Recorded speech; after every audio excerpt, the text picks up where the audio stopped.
Hello and welcome. You're joining us here live from San Francisco, where AWS has just done a huge launch. We thought we were getting Sam Altman. We had him dial in because he's in court with Elon Musk today. No comment on that. I'm joined by Stephanie Walter, who covers AI Stack for us. Hey, Stephanie. So three big announcements, basically. Quick, Connect, and then the collaboration with OpenAI. Let's kind of break those down. Quick.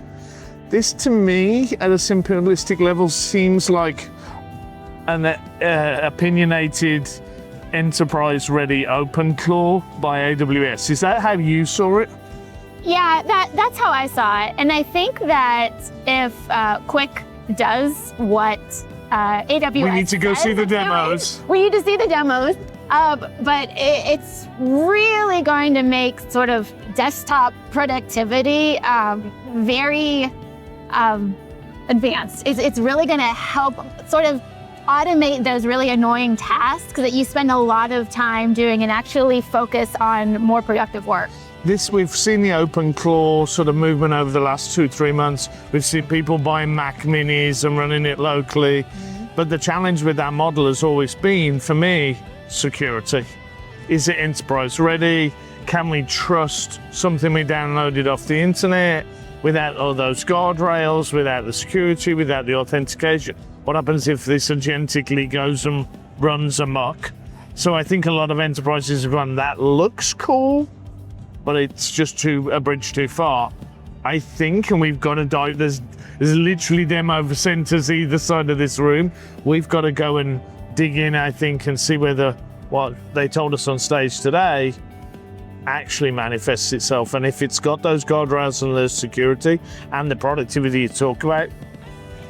Well, and the only other, I think, gating that factor is going to be price. There was none of that in the announcement. We did not hear any of that in the announcement, so we're waiting for more details on that, because if Quick is amazing and super productive, but the price is prohibitive, especially for small and medium businesses, that's going to be a problem. If you're Chase, Manhattan Bank, and you've got 10,000 people using it, the pricing's probably going to be okay. If you're 50 people, then there's going to be a barrier to entry. So the other thing they announced was Connect. This is the previous sort of support product has now become the family name.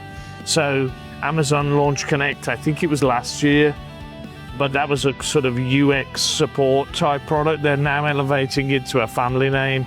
So let me guess, it was healthcare, it was supply chain, it was hiring, and it was the previous support product. Yeah. So I think 3 of the 4 of those seem a slam dunk for me. Would you trust a company who hires 250,000 people every peak season to understand how hiring works? Yes. Healthcare, I'm a little more kind of maybe spooked about. What was your reaction?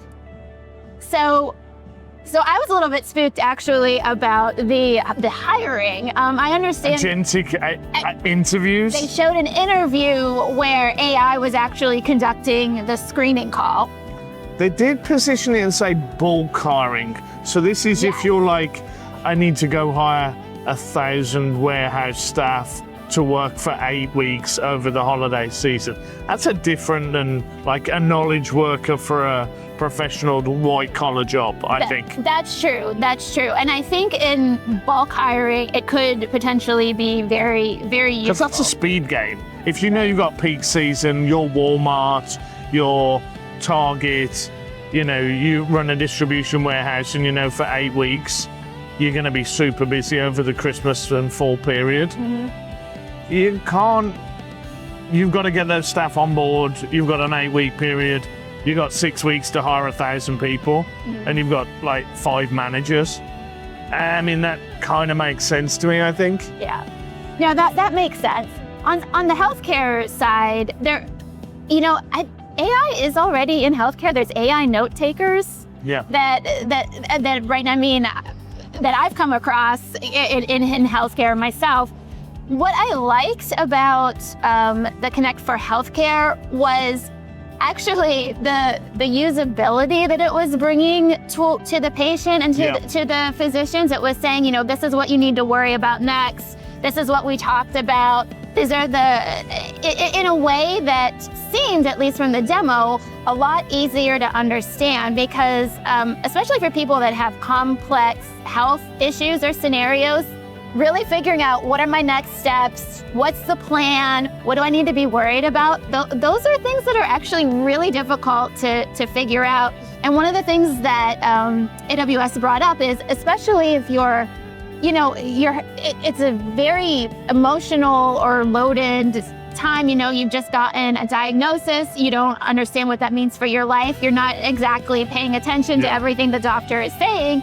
Actually having that nice summary, I think is helpful. Now, of course, there's privacy concerns that AWS is really going to have to be upfront about how they're handling all of this.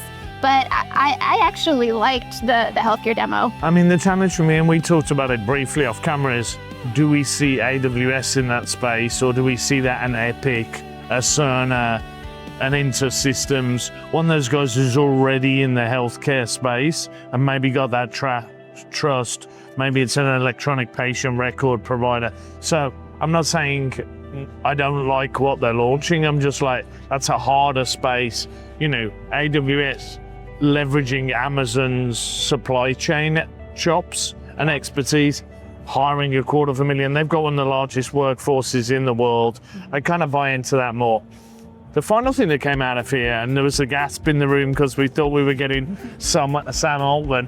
What we got was a video from Sam Altman because he's in court with Elon Musk today. No comments about that, but you can obviously read about that court case online. Was the launch of, let me get this straight, OpenAI via Bedrock and their agent platform. Yes. So what were your take? I mean, that to me, you know, delivering codecs for being able to do that on where a lot of the developers are there for infrastructure already on AWS would be great. I mean, what did you take away from that? I mean, I think it's huge for AWS, and it gives another model of choice for AWS customers. That's the Bedrock model. Use Bedrock, right? So if you know, as a developer, someone using these different models, it increases choice. So that's great for AWS customers. It may pull some customers over to AWS to just be able to use. Who've been forced to go to OpenAI, but have got infrastructure on AWS. Right. So I think that's a big deal. It's going to be interesting to see how they incorporate the OpenAI agent platform with what AWS already has, you know, Agent Core and all of that. So I want to see more information about the integration there, and if it's seamless or if OpenAI is its own separate platform. Whether versus it's native in Bedrock and Agent Core is what you're looking for. That makes sense, I think. But again, we have to go see the demos. So, you know, maybe that information is there. We just haven't seen it yet. But that's what I'd be interested in. Well, you've been joining us here. We're coming to you live from the event. Glass ceiling is starting to get warm in here, so we'll wrap it up. Thank you very much for watching, and we'll see you next time. Click, like, subscribe, and do all those things, and we'll catch you next time. Thank you very much for watching.